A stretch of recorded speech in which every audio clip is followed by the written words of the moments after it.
बिस्मिल्लाहिर्रहमानिर्रहीम। अस्सलाम वालेकुम नाज़रीन, आप यूट्यूब चैनल देख रहे हैं स्टूडेंट जर्नलिस्ट। मैं हारिस हमायूं। 12 अप्रैल 1973 के कॉन्स्टिट्यूशन का मैं पहला सफ़ा पढ़ने जा रहा हूँ। Description of Constitution 1973. उसकी तशरीह ये है कि ये जो पूरी यूनिवर्स है उसमें हुक्मरानी अल्लाह ऑलमाइटी की होगी, और उसके बाद it is the will of people of Pakistan to establish an order. ये पाकिस्तान के लोगों की विल होगी, उनकी हमायत से ही ऑर्डर को इस्टेब्लिश किया जाएगा कि वो क्या ऑर्डर नाफिज करना चाहते हैं। And wherein the state shall exercise its power and authority through the chosen representatives of people. और जो स्टेट है वो किस तरह चलेगी कि जो चोजन रिप्रेजेंटेटिव्स ऑफ पीपल हैं, यानी लोगों के मुंतखब शुदा जो लोग हैं, वो आके स्टेट का निज़ाम संभालेंगे। Question from establishment.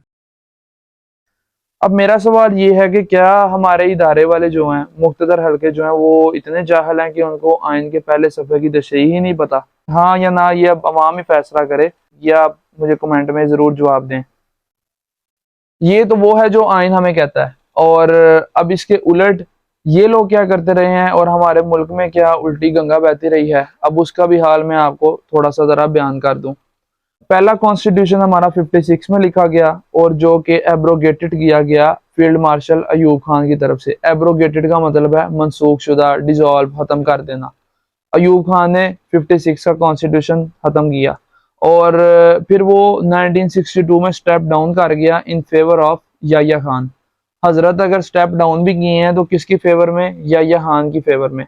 और जब 71 में सबूत ढाका हुआ, या फॉल ऑफ ढाका जिसे हम कहते हैं, उसके बाद फिर 1972 में गवर्नमेंट दे दी गई जुल्फिकार अली भुट्टो को, और फिर उन्होंने इस जो मौजूदा आइन है 73 का, इस पे वर्किंग शुरू की, और भुट्टो ने हमें 73 का ये आइन दिया। ज़ियाउल हक ने 1977 में फिर भुट्टो को उसकी गवर्नमेंट को ओवरटेक किया, और फिर मार्शल लॉ के रजीम में मुल्क दोबारा चला गया। और 1985 में 1985 में वही 73 का आइन जो है वो दोबारा इस मुल्क में नाफिज किया गया। Positivity of People's Party.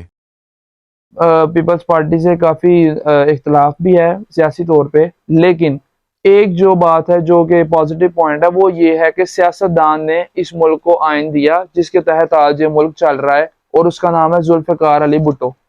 Establishment वाले हैं, इन्होंने हमेशा इस मुल्क को नुकसान ही पहुंचाया है, और इसकी मैंने हिस्ट्री आपको बता दिया कि मुल्क में ओवरटेक करके तो इन्होंने मुल्क को चलने ही नहीं कभी दिया।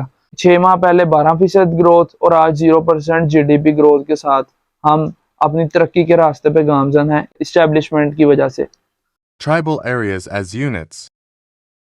आइन में ये भी दर्ज है कि जो सी टेरिटरीज पाकिस्तान के साथ ज्वाइन होंगी वो यूनिट की शक्ल इख्तियार करेंगी। दे हैव अनॉटमस, यानी उनको खुद मुख्तारी दी जाएगी, और जो कि 18वीं तरमीम के तहत खुद मुख्तारी में इजाफा भी किया गया। और मैं समझता हूँ कि ये एक काबिल तस्कीन और काबिल फ़ख्र चीज़ है कि 18वीं तरमीम जो है सियासतदानों ने की, पीपल्स पार्टी के दौर में ही हुई, तो सूबों को और ज़्यादा खुद मुख्तारी मिली। आइन में ये भी दर्ज है कि सूबों को बराबरी की बुनियाद पे अपॉर्चुनिटीज दी जाएंगी, wherein shall be guaranteed fundamental rights including equality of status of opportunity and before law, social economic and political justice and freedom through the expression beliefs and faith.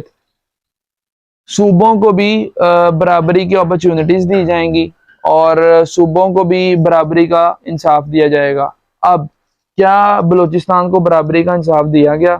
क्या बलूचिस्तान को अपॉर्चुनिटीज दी गई जिस तरह यहाँ पंजाब में opportunities हैं, या जिस तरह बाकी सूबों में अपॉर्चुनिटीज हैं? क्या बलूचिस्तान को दी गई?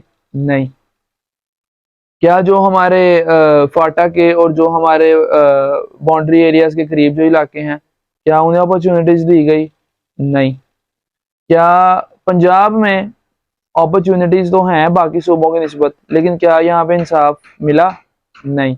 इस मामले का जो मैं कसूरवार समझता हूँ वो इस्टेब्लिशमेंट को समझता हूँ, क्योंकि पाकिस्तान को 75 साल हुए आज़ाद हुए, और आधे से ज़्यादा वक्त इन लोगों ने हुक्मरानी की, और इन लोगों ने ही तख्ते उलटे, और इन्हीं लोगों ने आइन को मनसूख किया।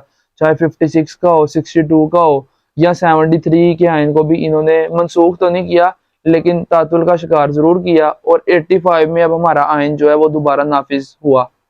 तो इसीलिए मैं समझता हूँ कि सारे मामले की कसूरवार इस्टेब्लिशमेंट है। और इस्टेब्लिशमेंट क्या है, ये आप मेरी पिछली वीडियो देखें, मैं बहुत अच्छे से उसमें एक्सप्लेन किया है कि what is establishment and it's power source.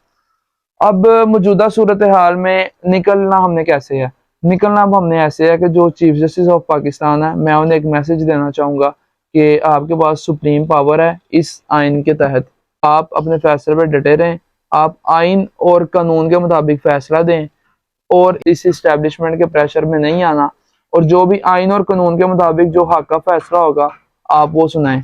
इसी तरह ही मुल्क आगे बढ़ेगा, इसी तरह ही पाकिस्तान ने तरक्की करनी है जब आइन और कानून की हुक्मरानी होगी।